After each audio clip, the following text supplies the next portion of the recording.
coming off the French Open, Novak Djokovic has the most. I can't even believe that Djokovic has the most Grand Slam championships of any male tennis player ever. And then Nadal with 22, Federer with 20. Federer has the least of the three. And I always kind of felt like Federer was the best player. Just my opinion, though. Swiatek wins on the women's side. Djokovic destroys Alcaraz in the semi and then beats Casper Ruud pretty badly in the final at Roland Garros. Anything to take from what we saw, Will, at the French Open and spin it forward? A couple other majors coming up this summer in tennis, Wimbledon, and then the U.S. Open coming off of the French. Yeah, that was an awesome performance by Djokovic. There was pretty clearly in this entire clay swing, he did not have his best stuff. That was why the market made him the second choice to win the title. I did not agree with that. I am happy that I got the prices I got on Djokovic and happy with the result. But the major takeaway is that experience matters. And, when you have 400 best of 5 matches under your belt and you have the world's best, physio team around you to help keep your body in peak performance, you can play until you're 36 and do stuff like that.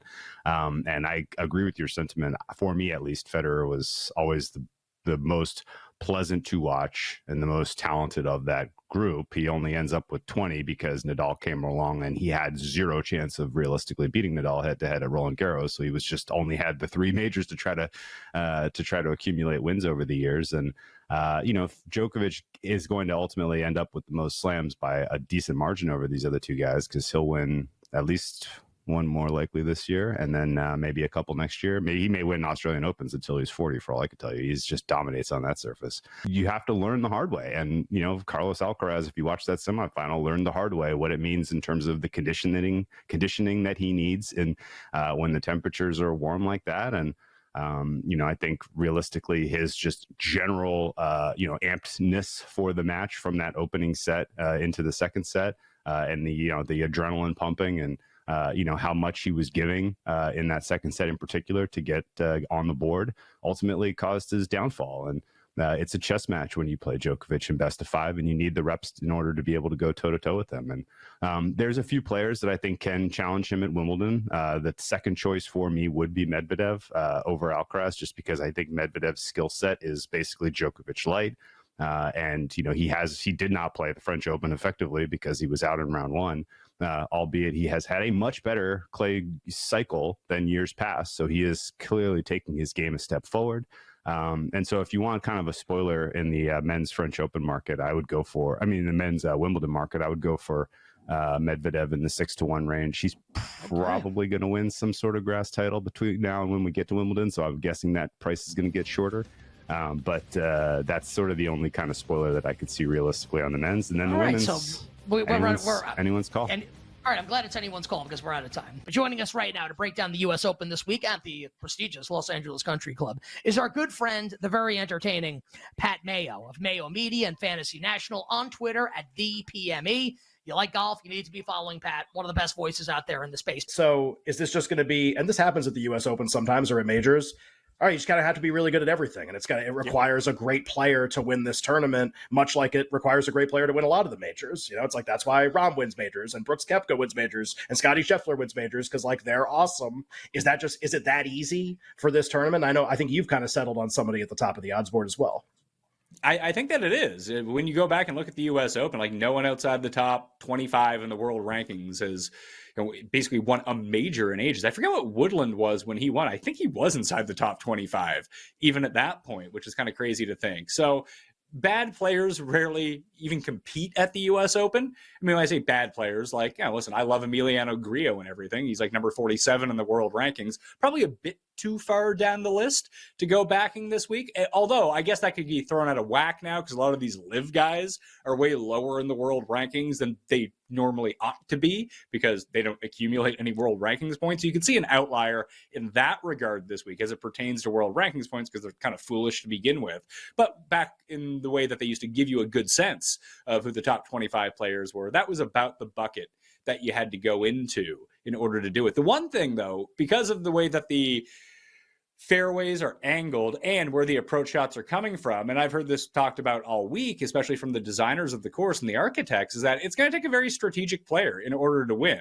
So I have my pick, but I keep circling the wagons on Bryson, because every time I hear that strategy is involved, not that Bryson always has the right strategy, but he always does have a strategy. And sometimes he picks right. And when he picks right, he's like hard to beat.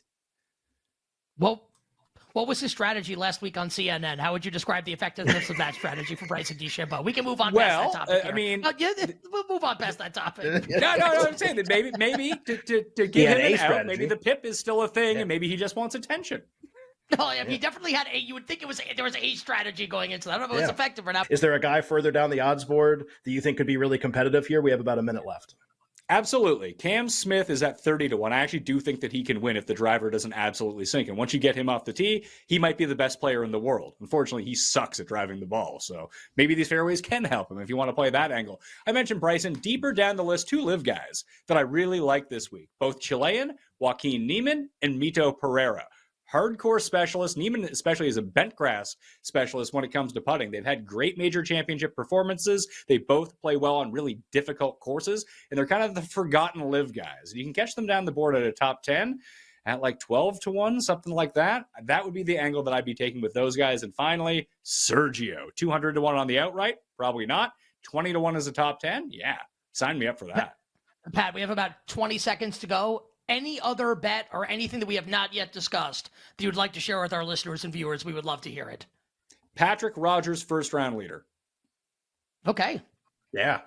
Got that in about 2 seconds. Didn't even need the zero on the other side of it. Patrick Rogers, first round leader. So I think I've gotten to the point now in my casino gaming life where craps is now officially like my game.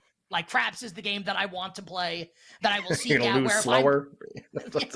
Well, yeah.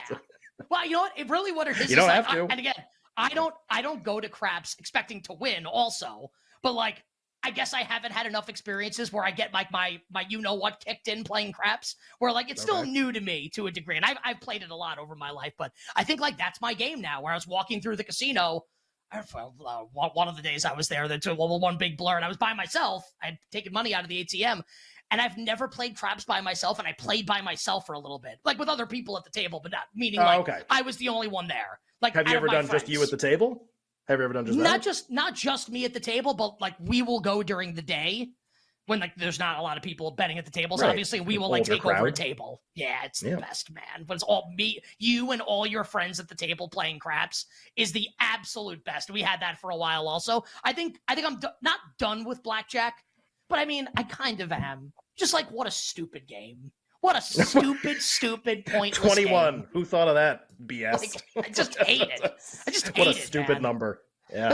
Face cards worth 10. Why not 15? Yeah. How about this? Like, can I win once? I don't even need to win a lot of money. How about this? Can I lose but have the loss take like 2 hours? So I feel like I got my money's worth. Yeah. I'm fine with that. I'm totally cool with all of that. I go into the casino saying if I lose X amount of dollars, I am totally fine. I go in expecting to lose with a budget set aside to lose. But can I at least get my freaking money's worth?